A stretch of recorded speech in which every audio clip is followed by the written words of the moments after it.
Les prémices de la séparation 1879-1905. Après diverses tentatives de rétablissement de la monarchie, les républicains s'installent au pouvoir. Ils entament un processus de laïcisation qui vise en priorité l'école. Sur les conseils de Jules Ferry, ministre de l'Instruction publique, le gouvernement prononce en 1880 l'expulsion des congrégations religieuses non autorisées par l'État. 5000 membres de congrégations sont expulsés des écoles. L'Église réagit vivement en appelant parfois, comme à Orchy dans le Nord, à la grève des enfants ou en menaçant de les priver de première communion. Ces remous entraînent la démission du président du Conseil, Charles de Freycinet. Il est remplacé par Jules Ferry. Ce dernier poursuit son combat pour la laïcisation de l'école publique. Elle devient gratuite en 1881, puis obligatoire pour les enfants de 6 à 13 ans en 1882.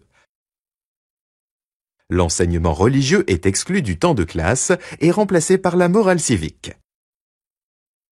À partir de 1886, les ecclésiastiques ne peuvent plus enseigner dans les écoles publiques et les crucifix en sont retirés.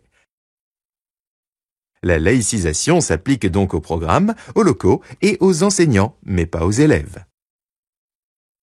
Les républicains ne vont pas non plus jusqu'à faire de l'enseignement un monopole d'État. Soucieux d'éviter la guerre civile, Jules Ferry accorde des concessions à l'Église. Il autorise l'enseignement religieux dans les écoles publiques, mais en dehors des heures de classe.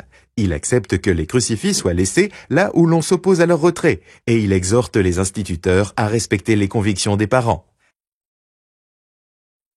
La stratégie de Ferry est de favoriser l'évolution des consciences plutôt que l'application à la lettre de la loi. Un équilibre s'installe entre le gouvernement et l'Église, aidé par le pape Léon XIII, qui demande aux catholiques français de se rallier à la République.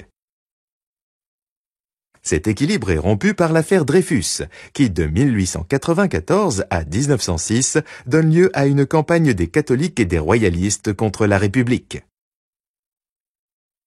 Le gouvernement riposte par une nouvelle offensive contre les congrégations religieuses. Suite à la loi de 1901 sur les associations, des centaines d'établissements religieux sont fermés par décret. En 1904, une nouvelle loi retire aux congrégations le droit d'enseigner, ce qui conduit à la fermeture de 2500 écoles religieuses. Cette répression pousse au départ 30 000 à 60 000 religieux. La rupture des relations diplomatiques avec le Vatican décide le gouvernement à prononcer la séparation des églises et de l'État. Le 10 novembre 1904, le chef du gouvernement, Émile Combes, dépose un projet de loi en ce sens, mais le lendemain, un scandale éclate. L'opposition dévoile que le ministre de la Guerre a fait réaliser 20 000 fiches sur les pratiques religieuses des hauts fonctionnaires et des gradés de l'armée. C'est l'affaire des fiches. Le gouvernement Combes doit démissionner le 14 janvier 1905.